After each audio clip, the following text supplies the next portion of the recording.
Last fall, my husband Ron and I attended a series of lectures at the Arizona Senior Academy near Vail.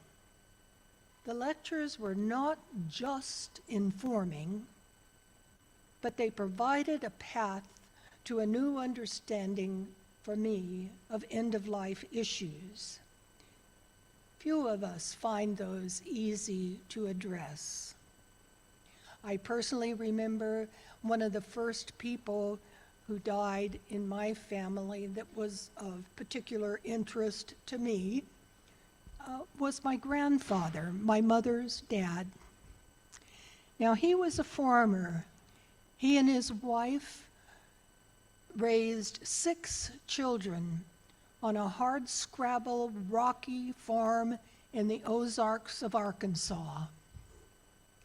And I loved him dearly because from the time I was a baby, he would walk me through the woods and show me all the things and just make life beautiful for me.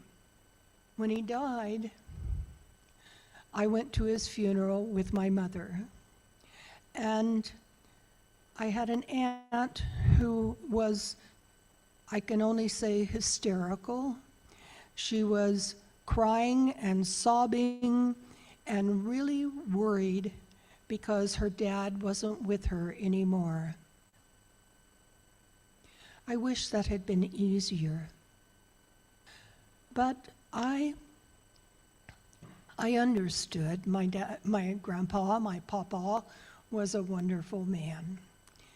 And then I looked into the casket to see him. Looked like my papa, but instead of the work shirt and the overalls that I was used to seeing him in and loving him in, he was in a suit and a shirt and a tie. You know, not my papa. So I came away from that really worried about what's going to happen. Why do we dress people up as something that they weren't in real life? And I think that you'll learn from On Death and Dying compassionate perspectives that there are people who can help with letting us live and die in a natural manner. And I hope that you take away as much from this series as I did from the one I was at earlier.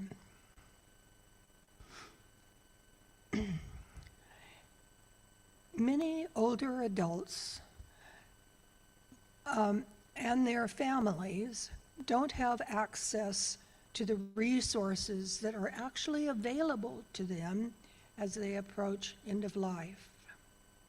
With this offering in Northwest Tucson and via Zoom to describe the offerings of organizations and groups which assist people approaching the end of life, we hope we give you tools that you may use to your advantage.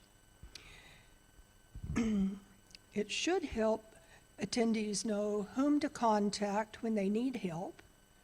Some of you may even find yourselves moved to volunteering and therefore furthering compassionate perspectives toward the end of life. Our first speaker in this series was the woman who organized the series that I saw last fall, that I attended last fall. It's Dr. Diane Ashton. She holds a PhD from the University of Southern California in educational and counseling psychology. She has a varied career working with disabled children, developing instructional programs, teaching at university, and being a private consultant. Diane received a Fulbright Fellowship in 2004 to train teachers at the University of Namibia. It's hard for me to say, I don't know why, but it doesn't roll off the tongue easily. Subsequent to her Fulbright. She stayed in Namibia for a number of years, working with the government, leading research projects, and training public servants in communication techniques. After retiring, Diane decided on a new career as an end-of-life doula. So now that is how she came to create those end-of-life lecture series at the Academy Village. And I would ask you to help me present her now. Thank you. Welcome.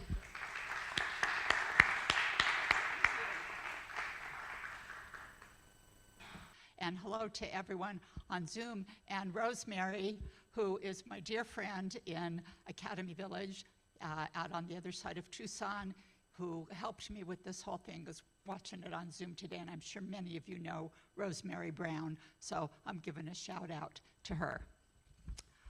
I'd like to begin. I'm just going to speak very briefly today to give you the overview of what this is all about. But I want to say how very happy I am to be in your beautiful environment here, and how happy I am to be in a Unitarian Universalist congregation. The reason why is I'm Jewish, and I was raised Jewish, and today, by the way, is Rosh Hashanah. So, and that means a Happy New Year, that everyone should have good health and happiness and sweetness and world peace, of course. But what I particularly like about the Unitarian Universalists is that, you know, everything is okay. Everything is everything. And you know the secret, which is that we're all one. So I'll wish you all, even though you're not all Jewish, I'm wishing you all happy Rosh Hashanah. Thank you, thank you. Okay, so let me just see by a show of hands, and I bet just about everyone is going to raise their hand, how many of you remember years and years and years ago that you read a book by Elizabeth Kubler-Ross on death and I knew everyone except one young'un over here. Right. So, and that was such a taboo breaker. Oh my goodness, nobody, as Betty was saying, I mean, nobody talked about this. And when she wrote that book, the word death was a creepy, bad word. And so she really opened the door to having the discussion. And we've come a very long way since then. But we still think about her work, and it informs us. So this series on death and dying will give you a big view. We're talking about, as they say, the 10,000-foot view, many perspectives. Listen, we're all going to die. You know what they say, death and taxes. And so the question, I think, for us now in the 21st century is, how do we do this? How do we manage our own death? How do we do it with grace and with ease? There is a book that I love that I can recommend to you by a man by the name of Ram Dass. Anybody here know Ram Dass? Yeah. Okay. And just before he died, he wrote his last book called Walking Each Other Home. And that's a lovely book where he talks about his own struggle and his own preparedness for dying. And he says in that book, every day I practice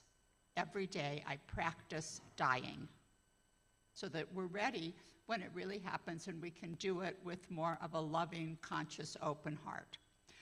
So in this On Death and Dying workshop, we have the full perspective. I get to be your bookends. I am your first intro, and I am your final goodbye. So today, I'm going to finish very quickly, and today you have the Executive Director of Harmony Hospice, Dr. Murray Flagg, who is my new best friend, and to explain the overview of hospice and palliative care, because a lot of us get confused about what that means. So that will give you the foundation to understand kind of the big picture.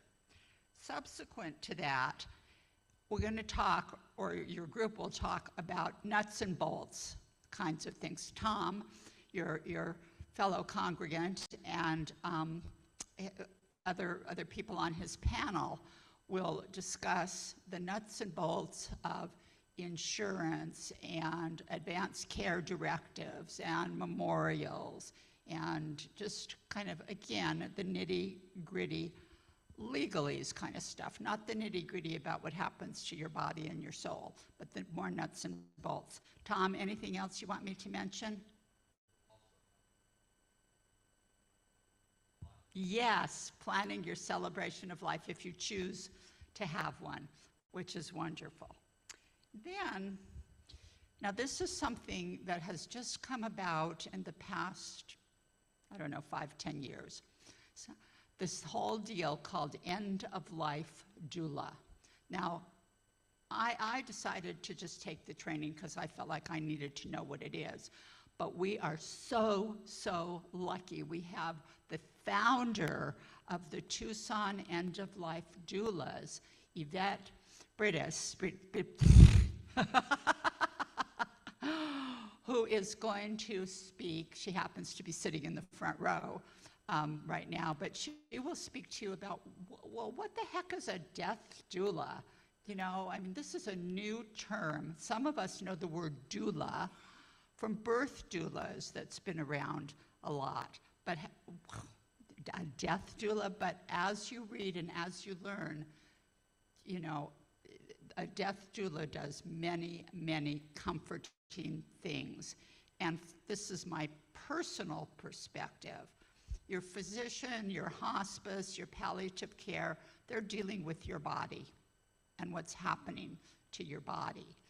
But if you are fortunate enough to be working and living and dying with a death doula, that touches your whole spiritual being, everything about you. It touches your heart and helps you on this path. So that will be number 3. Yvette will come to speak with you. Number 4, another fabulous, fabulous person by the name of Mary Ganapole. Now, you may or may not know Mary, but Mary, well, I'm backing up. Remember Compassion and Choices, the organization called Compassion and Choices. And that has morphed. It's a national organization, but now it's something called Arizona End-of-Life Options. You all probably know that in Arizona, medical aid in dying has been blocked by our legislature numerous times. But in 11 or 12 other states, one of which is California, with physicians' approval and oversight, an individual who is dying has the option to choose. This is when I'm going to die, this is what I'm going to do, and this is how I am going to do it. And then you end your own life in a very peaceful and painless manner. Mary, who will come, is the Southern Arizona lead on the Arizona End-of-Life Options, and she will talk to you about the legal things in Arizona and what the legislature is working on. And if you are a human who wishes to end your life and you live in Arizona, what options do you have? And Mary will tell you, and you're going to adore her. So that'll be a very interesting number 4 lecture. And then the number 5 lecture is going to be audience participation. So the topic is how to converse, how to talk to somebody who's grieving, how to talk to somebody who's dying. And what I have discovered is that oftentimes we don't say anything because we don't know what to say. It's so awkward. How do we express what to say and what not to say? And, if you say, I know how you feel, somebody might say back, well, you don't know how I feel. How could you possibly know how I feel. So we are going to talk about that, and I am inviting you to think a priori. So this will be on October 31st, Halloween. May or may not wear a costume, and think about what you would like to say or what you would like to learn, because this will be audience participation. We will role play. You come to me with a scenario and I'll give it right back to you, and we'll have some conversational fun. So that's the big picture of your wonderful month of October, and your deep thoughts about what we're all going to do, which is die. And that's not a dirty word anymore. So on that note, any quick question, comment? I'm going to have to excuse myself because, as I said, today is Rosh Hashanah and I have other commitments, but I'm just delighted that this worked out well. And would you like to introduce Dr. Flagg, or shall I? I'm going to give it back to Betty then, who will introduce your main speaker for today, Dr. Murray Flagg. Thank you. Thank you, Diane. Thank you very much.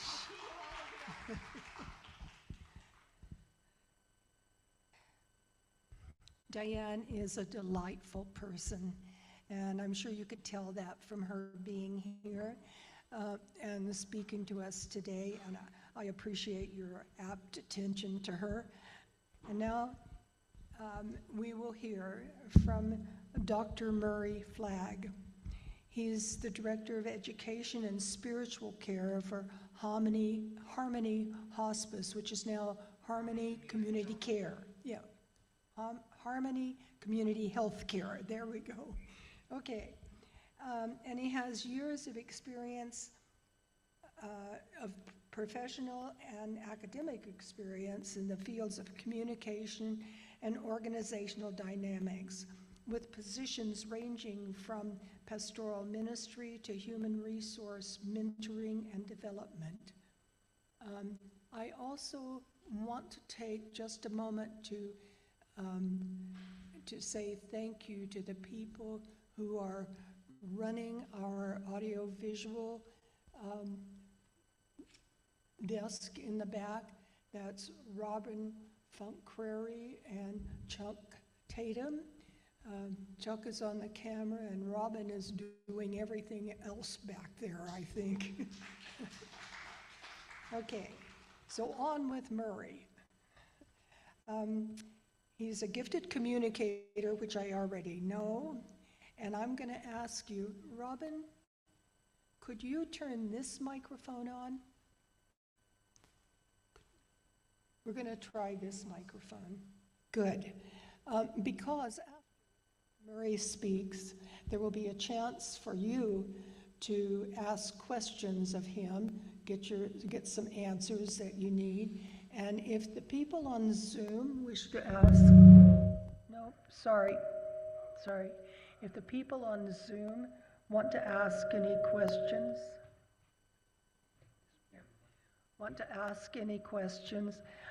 we'll take those as well. Okay. So, he's also an effective and innovative teacher with a strong background in administration and public relations. He's served as a consultant for corporations and not-for-profit organizations in the fields of leadership development and team building. Murray, while an ordained clergy person, is also a shamanic and a Ho'oponopono practitioner. And I found someplace that he also practices Reiki. Yep. Okay, thank you. Help me welcome Murray Flagg.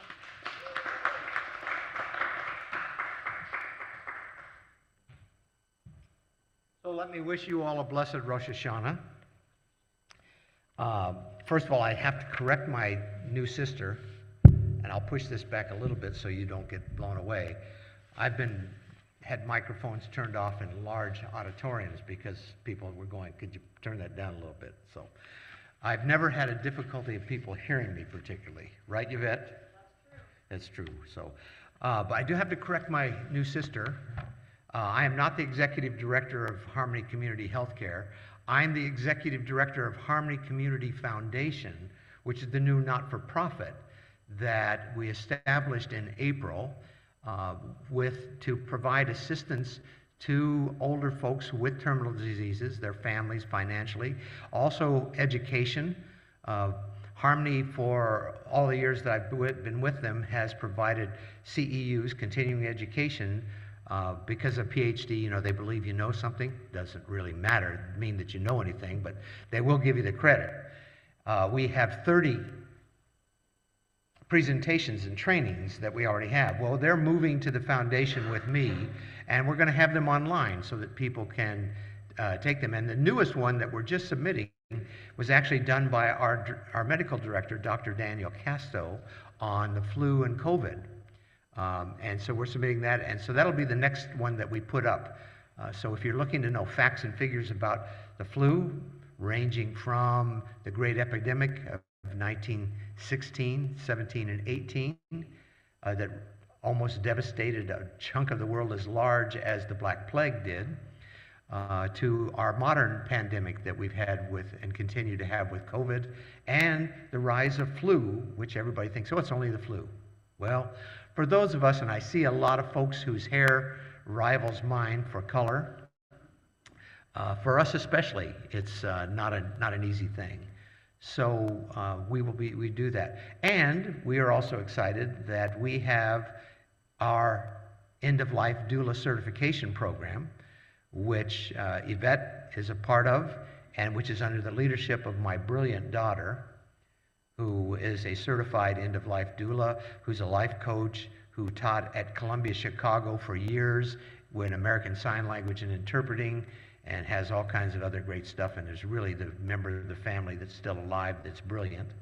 My beloved left us a year and a half ago, and so fortunately Carly got her mother's things more than mine, so except that she's a rugby player. And as I always say, you know the only people in the world that male rugby players are afraid of? Female rugby players, yeah. So anybody who doesn't like my presentation, take it up with my daughter, please. So it is my joy to share with you. First of all, let me ask you, are you going to live forever? Do you want to live forever? You know, I'm really upset with my doctors, because my primary doctor and my cardiologist keep telling me I'm going to live to be 120. And I keep saying to them, what makes you think I want to live to be 120? My beautiful woman that I was engaged to for 3 years, married to for 52 years, has already gone into eternity. All my friends are pretty close to my age or older. I don't want to live to 120 by myself. My Celtic ancestors used to say that we incarnate when we come to this plane of existence, and when we decide it's time to leave it, we uncarnate. Isn't that a great term? We uncarnate. Because my Celtic ancestors would say we never really die, because what we are is our spirit and all of that resides within us, and this is just the package we're using right now. But the truth is, we will end our physical existence. Whether you believe that there is something beyond this plane of existence or not, we will end our existence on this plane. We will die. From the moment we're born, we begin dying. Cells die, parts of us wear out. I tell people I have an artificial knee, and it was the last of the replacement parts for the 1950 models. So if you're looking for it, that was the last part they had. So, you know, it's there. But we are finite creatures. Because, if for no other reason, this stuff wears out. And it betrays us. It gets sick. It develops cancers. It develops diseases. It develops all sorts of things that begin to say it isn't going to last much longer. Many years ago now, there was a nurse in England, and she stood at the doorway going into her ward and looked down this ward, and in this room were beds and beds full of people who were dying and were miserable. And she said to herself, this is not the way it ought to be. And so she created the hospice movement, which said that people should be able to end their life when they have time for a choice, where they want to end it, surrounded by those who they love and care for them. And so she began the work. In the 1960s, she came to the United States and started to teach us how to do hospice. Now, I want to ask you, what's the purpose of hospice?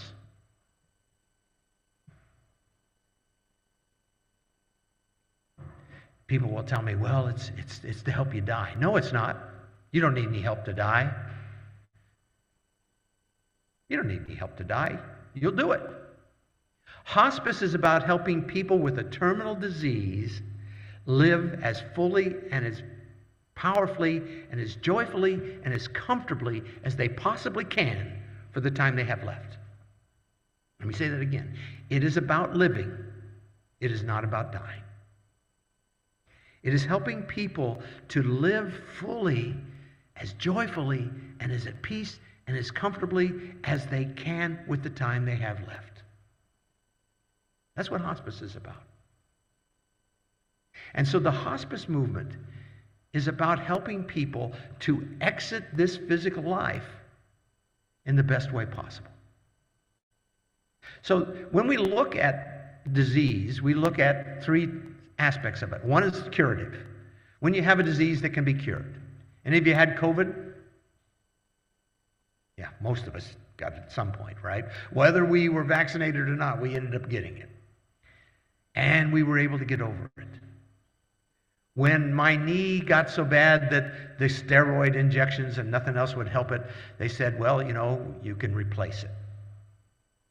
And they replaced it, and now I still officiate soccer. I'm almost the oldest soccer official in Tucson. I think there may be one person who's a few months older than I am. We can cure certain things. And then there comes the point where we have an affliction that's not really curable outside of some miraculous thing that happens. And we see those things happen. And that's where we do palliative work. Now, palliative work is where you need support, you need help. You have probably a life-ending disease or a long-term disease that you need more care with. And so palliative programs are about making people as comfortable and as pain-free and supported as they can be. But they're still getting treatment for that specific life-ending disease. Okay? So palliative work is great work. But when you get to that point where your physician, where the world looks at you and say, there's nothing more we can do to really cure this. You have 6 months, a year to live. That's where the hospice movement can come in. And can not only provide you with support. So this is where I have to correct my new sister, who I found out is also a shamanic practitioner. And, we kind of bond those ways.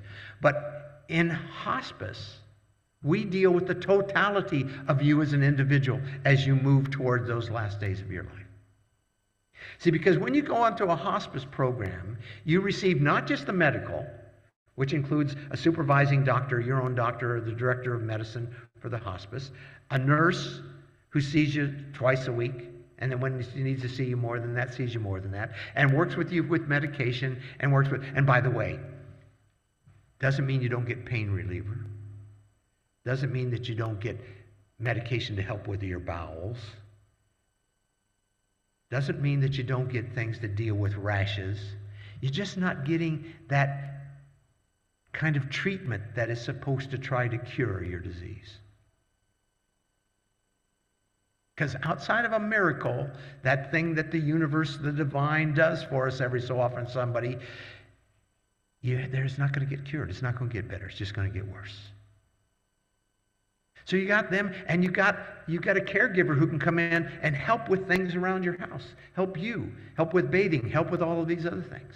But you also get a social worker. And that social worker works with you on dealing with insurance and dealing with doctors and dealing with housing and dealing with rent and dealing with all the stuff. But then you get one other person. You get a spiritual counselor. We used to call them chaplains. I was one of those first people who began, get rid of that term chaplain. It's a loaded term. Because a lot of people think that a chaplain is somebody who's going to tell you got to love Jesus and you got to confess your sins or you don't go to heaven. Not necessarily what a chaplain's about, but that's what it means to a lot of people. So we use spiritual counselor. Don't you like that term? Because that's what they are. They're the one person in hospice, and I say comes to you without an agenda. They're just there to walk with you. I have spiritual counselors that watch Gunsmoke with patients because that's what they want to do. I used to have, when I was still seeing patients, when I was doing spiritual counseling all the time, I had one gentleman, I would read him the same chapter every week I saw him because he loved old Western novels. And he couldn't remember where we were. And he'd say, this is where we were. It was the same passage every week. I had it memorized for a while. Because that was my agenda, just to be there. So you see, under hospice, you do get the full coverage. And then, if you're interested, at Harmony Community Healthcare, you can have a doula come alongside. And I'm not going to steal Yvette's things to talk about what all doulas do, because I'm going to leave that to her. But there's another element that comes in to support you. You know that 80% of the people in the United States have say they would like to die at home. Wherever home is. Now, when I say that, some folks live in assisted communities for a long time. That becomes home. It's where home is. I spent my whole life living all over the world, really, doing ministry and living in Europe and in Asia and Africa and the South Pacific mostly. And you know what when my daughter was asked one time about, well, what was like? She said, wherever we were was home. And they said, what do you mean that? She said, because we always celebrated the same holidays.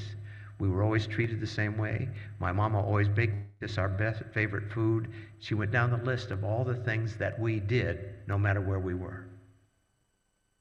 That's what makes home. That's what makes home. So in hospice, we work to keep people where they want to be and to support not only the individual, but their family. Their family. With all of the things that they need. So it's one of the biggest challenges that we have with hospice work, even with palliative work, is that it's not about dying, it's about living. Now, one of the things that I want to talk to you about, and I don't want to forget to mention, is that there's a great tool, and if you're not familiar with it, it's called the 5 Wishes. Any of you know about the 5 Wishes? We use it, and if you're interested in it, you can send me an email or you can contact Harmony Community Healthcare or the Harmony Community Foundation AZ, which is our website, and I'll be glad to see you get a copy. In fact, we're working with a funder to do seminars on working with the 5 Wishes and helping people. It's that difficult conversation. How many of you have children? Have you had the conversation with them about your dying and what you want?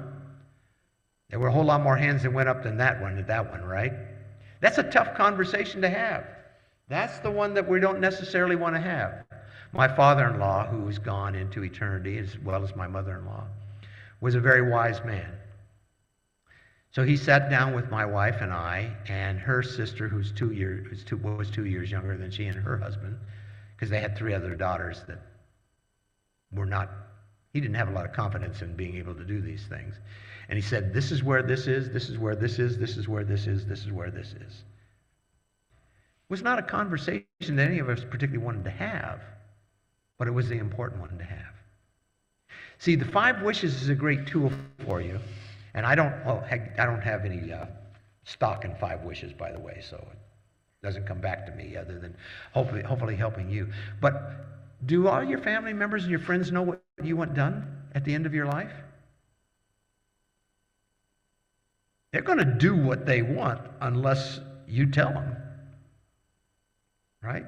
5 Wishes is a great document because it tells everybody where it is, and it's actually a tool. It's recognized in the state of Arizona as a legal document, telling what you want done in the hospital, what you don't want done. And then my mother-in-law was a lovely woman. I love my mother-in-law. She used to say to me, I don't want a celebration of life when I die. I don't want a celebration of life. I want people crying. I want them throwing themselves at the coffin. I want them letting the world know they're going to miss me. And when she passed, they were sitting around, the daughters and a couple of our son-in-laws, and Terry, my wife's sister, just younger than her, said, now, when we do our celebration of life, I said, stop right there.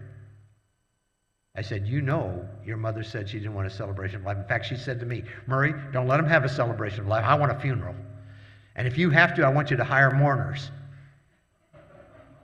I haven't had anybody say that in a long time. Well, we didn't need to hire any mourners because we were sorry to see her go. But there were lots of tears in that. But what do you want?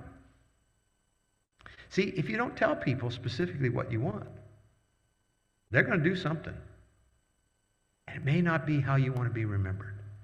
Every one of my kids knows that when I go, I'm to be cremated and add to the same plot in St. Michael and all the Angels Episcopal Church burying yard that my beloved's ashes are in. And by God, they better pour a glass of really expensive scotch on that or I'm coming back. But that's a tool. So please, it's a tool that we use for you. But hospice is about making you comfortable and where you want to be. That's also what the doula program, a doula comes along to help your family and you. One of the things we do in hospice is, especially as someone gets further along in the end of their life, and often they are not able to really function as far as we know in the world. They can't communicate as well. They're that sort of thing. We spend a lot of time with family and friends, helping them, answering their questions, making things as good as we can for them. Now, how do you pay for hospice? Anybody know? Are you on Medicare? Are you on Medicaid? You got private insurance? All of those. But if you're like me, and I think some of you are probably close to that, either that or you're dyeing your hair white to try to look older, Medicare covers the cost of hospice. Every bit of it. So there's no reason. One of the big problems that happens with hospice is that too often people don't come on till too late. See, I told you, you get a social worker, you get a caregiver, you get a nurse, you get a doctor, you get a spiritual counselor. You get somebody weird like me, if you're with Harmony Healthcare, who will come and do Reiki for you, and acupressure and tonal healing, if you're into all of those things. But if you come on too late, you don't get that benefit. So one of the things we say to people is don't be afraid of hospice. Because people think of hospice means that I'm dying today. But it doesn't. It means that I've acknowledged, which is tough to do, I've acknowledged that this affliction, this disease, isn't going to get any better. And that my time on this planet has got a sell-by date pretty quick. But in that, there can be a great amount of support, a great amount of care. So if you're on Medicare, it costs you nothing to be on hospice.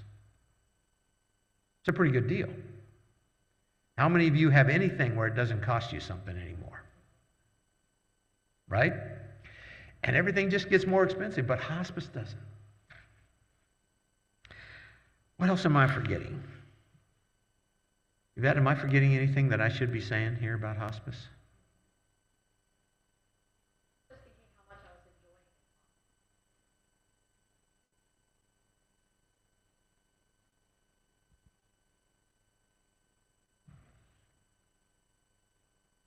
Enjoying everything you're saying about hospice.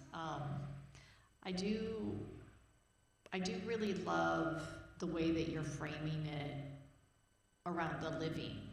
You know, one of the things that I've been working at hospice since April. I've been an end-of-life doula since 2017, but one of our owners keeps saying it's about quality of life. Mm-hmm. All the way to the end.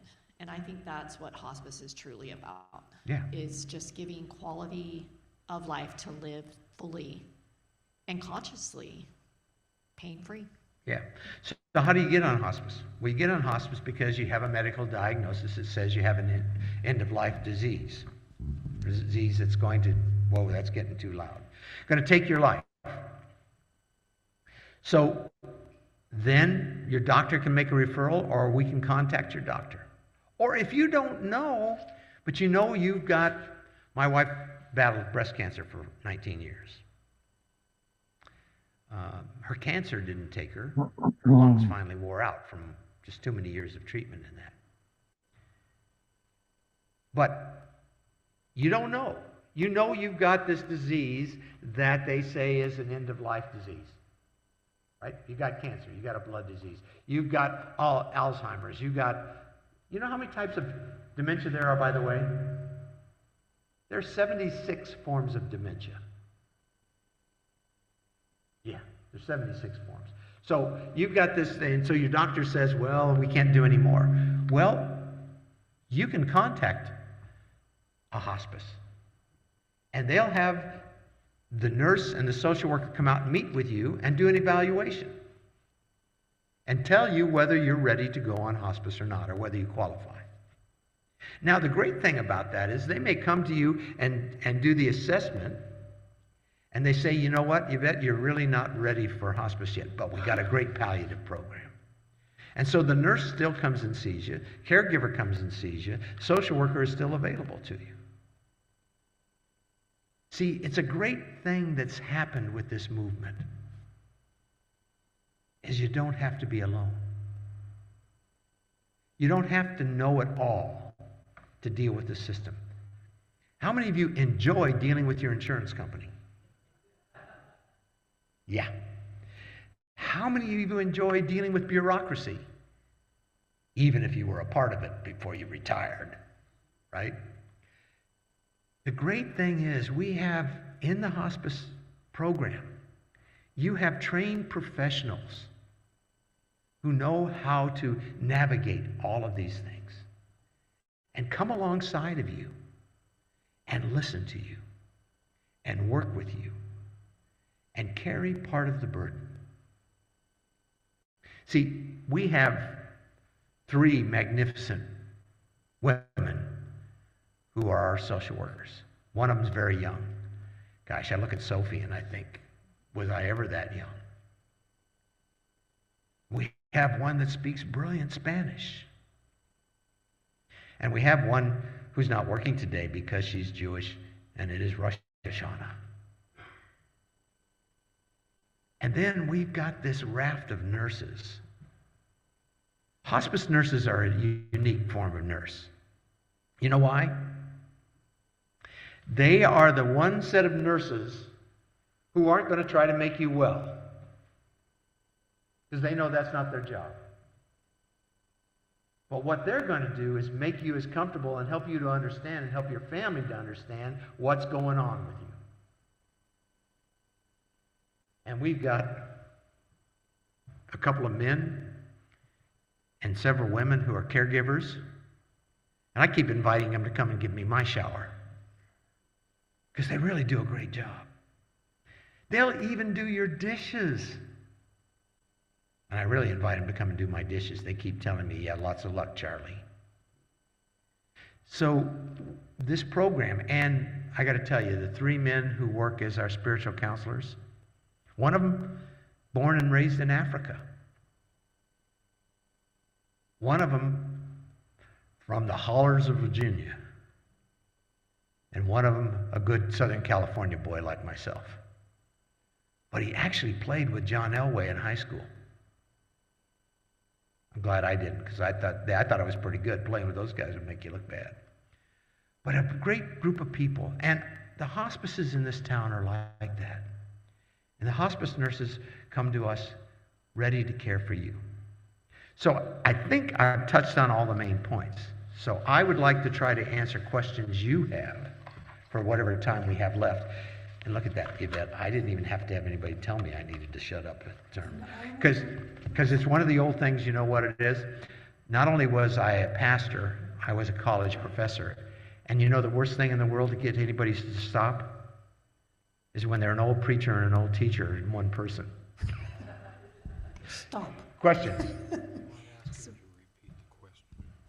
I'm going, if you will just raise your hand, I'll bring the microphone around to you so you can ask your questions and we all can hear them.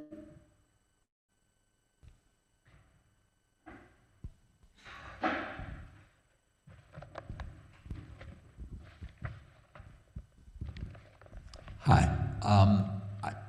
I work in the field, but I wondered if you could just highlight for people the changes in eligibility. It used to be you had to be within 6 months, I think, and now it's different than that. Can you just kind of highlight? Well, it still is 6 months. It is still 6 months. It's still 6 months. And so what happens with hospice, it's 6 months. Now, that's flexible with some of the diseases. But technically under Medicare, it's 6 months. Now, if it's not under Medicare, you can come onto hospice a whole lot earlier. So if you're one of those people that has that great golden insurance program that'll pay for everything in the world, you can come onto hospice much earlier.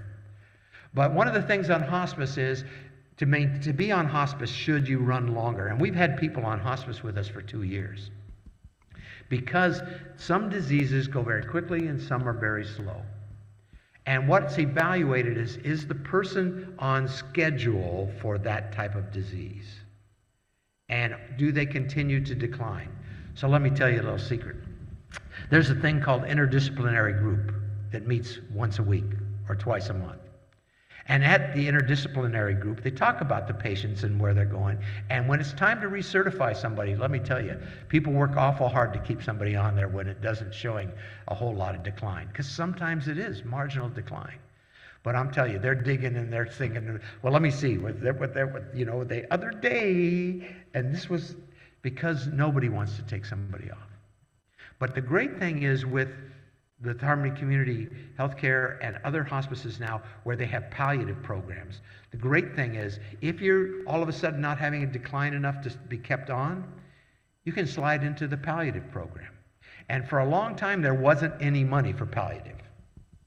But the good thing is it's starting to come around. Medicare is looking at palliative money. Insurance companies are now looking at palliative money. And so the money is starting to come for it. But it's still, the requirement is 6 months technically. But again, you talk to the doctor and they can take a look, depending upon what the disease is. Thank you.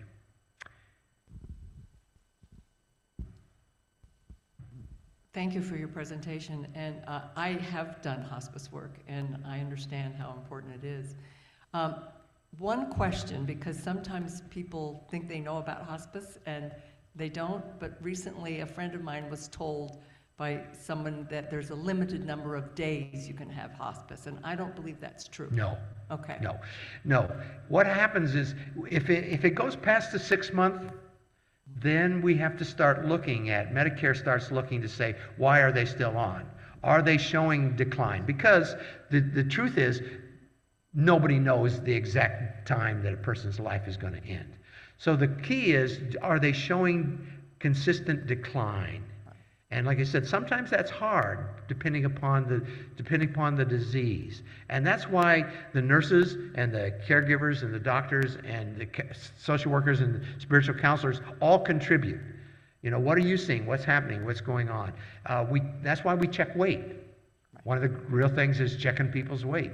If you're losing weight, that shows that you're declining. Because why do we lose weight when we're moving towards the end of life? Anybody know? Because your organs are shutting down. And so you don't need that energy. And where do we get our energy? From our consumables, from our food. So you're not hungry. Or you're less hungry. See, one of the problems in hospice sometimes, we have families that say, well, Mom or Dad or Bob or John hasn't been drinking, so we need to give him an IV. No, we don't. Because remember, we die from our feet up. And as our organs begin to shut down, if we're pumping fluid in there, guess what? The kidneys aren't working. And if the kidneys aren't working, where does that fluid go that you're putting into somebody? So those are the other things that hospice people can help people to understand is it's okay. Just one more comment is that I would love to say all hospice is created equal, but my experience is not so. So if somebody has connected with a hospice and it's not working for them, if you could address the fact that you can change hospice. Yeah, you have that right to change hospice. In fact, if you're in a hospital and you need a hospice, they are required by Medicare to give you a list of the hospices in place. Now they can say, we like this one. And they may put that one at the top of their list. But they have to give you the list of those that are available. And if you find that you're not happy with the hospice, you can then transfer. So you contact another hospice and you say, we're here, but we'd like to. And then the hospices work out the transfer. You don't have to work out the transfer. And that happens. One of the challenges sometimes for people is that there are locally owned hospices and there are nationally owned hospices. So hospice done a certain way can be very profitable.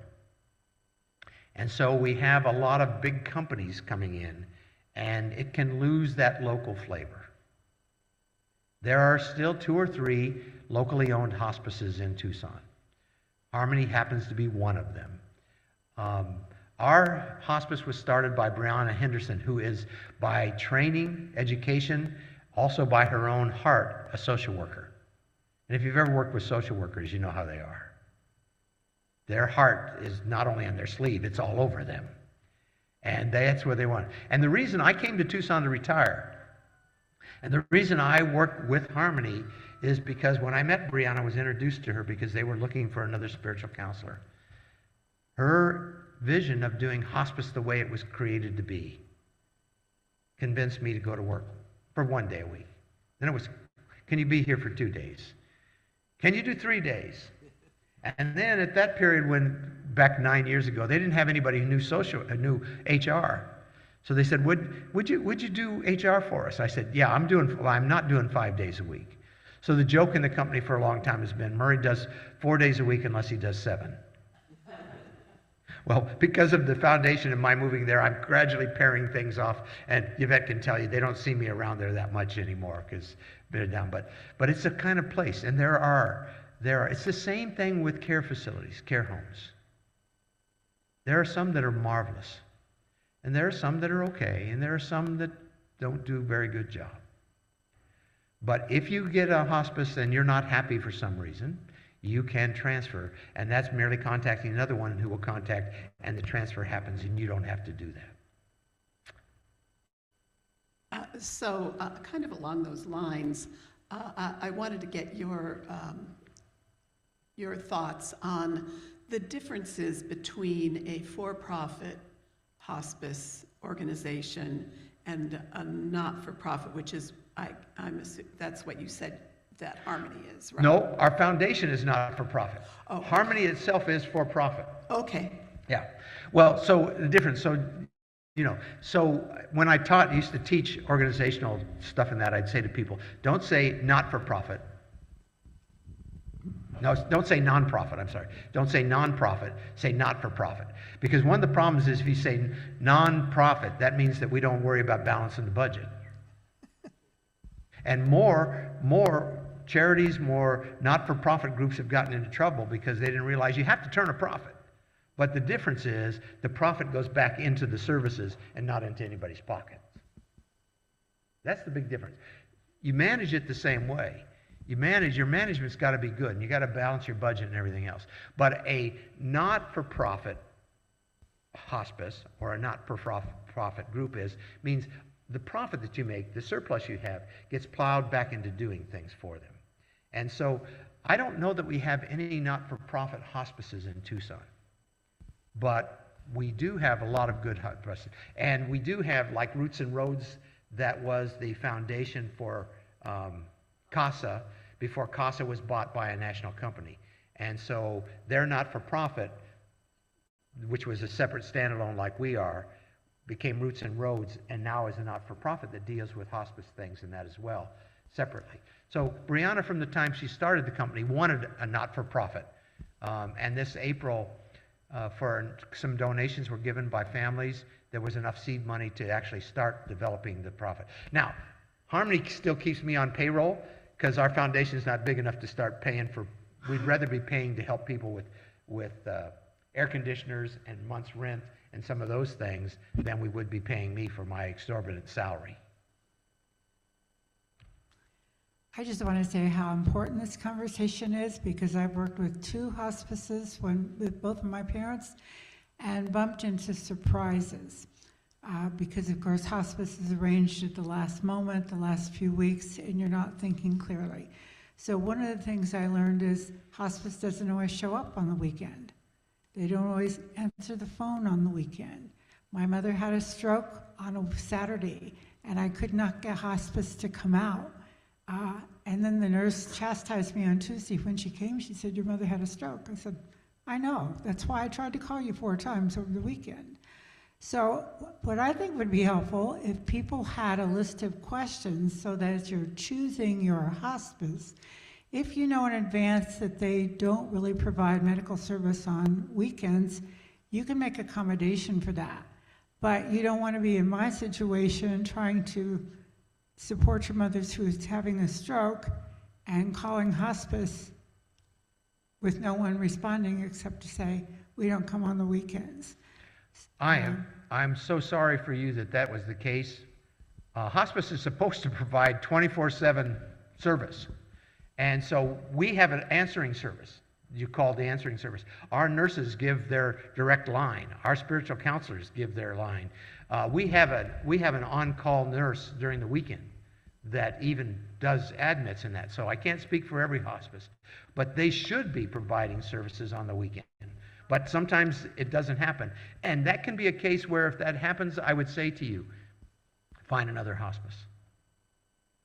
I would say to you, find another hospice. Because one of the reasons hospice is there is to take that burden off of you. And if they don't have a 24-hour contact number for you, find another hospice. Oh, well then, yeah, then that, I really apologize for you. That I can guarantee you that most of the hospices that I know the people who work in most of the hospices in town. Yeah, I'm just saying it should be. It should be. And if you get a hospice and they don't, change your hospice. Oh, yes.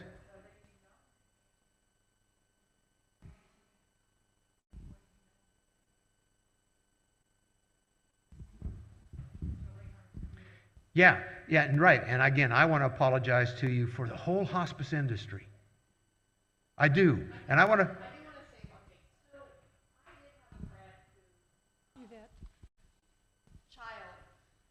whose child had decided to stop treatment and go into hospice with their daughter. And one of the things that happened to them is they didn't realize that someone from hospice didn't stay with them. So I agree that sometimes the questions aren't getting answered, and it is a little bit confusing about what the benefits are. And, you know, especially now where there's not a lot of inpatient hospices or actual homes for people to go, and the hospice is being taken care of in your own home. So that's why we're starting these educational talks about what you can expect and can't expect from hospice. But I just wanted to acknowledge it is confusing, and we have ideas of what we think it is, and then sometimes it's just not, you're not met. Yeah, and a hospice should provide you with a packet. And the one thing that we tell our intake people is, say to the people, where are you going to put this packet? where are you going to put this packet? Because in it will detail services and everything else. And when you're putting somebody on hospice, it's a horrible time. It's a horrible time, and especially if you're coming on late. It's a horrible time, and it is a crisis time. So we say to them, where are you going to put the packet? Because that has all of the services that are in there and that aren't there. So, and that, you don't know where you put it. So we say, where are you going to put it? So it's just one of the things, but it is. Have a list of questions. And if you need a list of questions, if you know somebody who's should be on hospice or is on hospice or thinking about it, and they don't know the questions to ask, give them my card. And Yvette's shaking her head. She'll tell you, I will come and I will help you to know the questions you should ask. And that's a commitment I make myself. That has nothing to do with the company. I will come and sit with somebody and help them to know the questions to ask, because it is a crisis time. And in crisis, most people aren't thinking clearly. Most people aren't thinking clearly. I say most because when I used to teach, I'd say, don't make generalizations. Because if you say everybody, you've just been wrong, because there's going to guarantee you there's somebody who's different. But most people in the crisis, and don't remember all this, you get a ton of papers like that. Well, how much are you going to remember? But if you know where you put it, and I'm a big note taker, so I say to people, so if I'm with somebody, I say, where are you going to put this? Now put a note on your refrigerator with a sticker that says, hospice packet, 3rd drawer in the bottom, so you know where to get to it. So when you have those questions. But hopefully a good hospice is answering your questions when you call. They're hopefully answering your questions, and they are responding on the weekend. So if there are no further questions, I would ask you to help me say thank you to Murray for his talk for us today.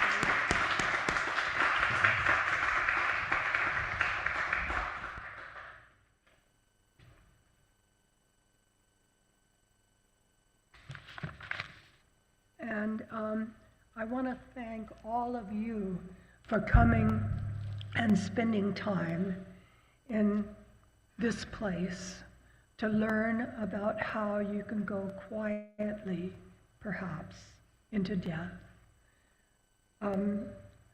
My husband's sister and brother-in-law originally invited us to those lectures out in Vail. And afterward, we spent time with them discussing the lectures over lunch.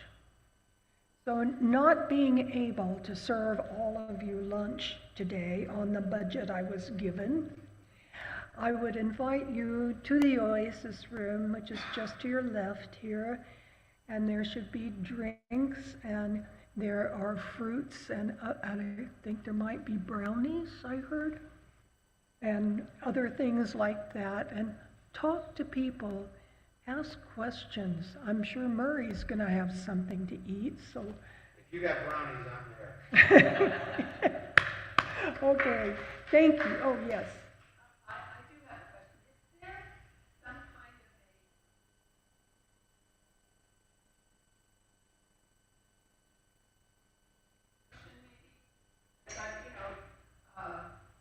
I'll give you my card. That's a wonderful question. I can make that available to you. I can put it, see, if you registered, I have your email address, and so I can send that out to the email list, all of the presenters and their contact information. Okay? Does that work? Make me think on my feet. You're welcome, you're welcome. Okay, so please join us for some refreshments.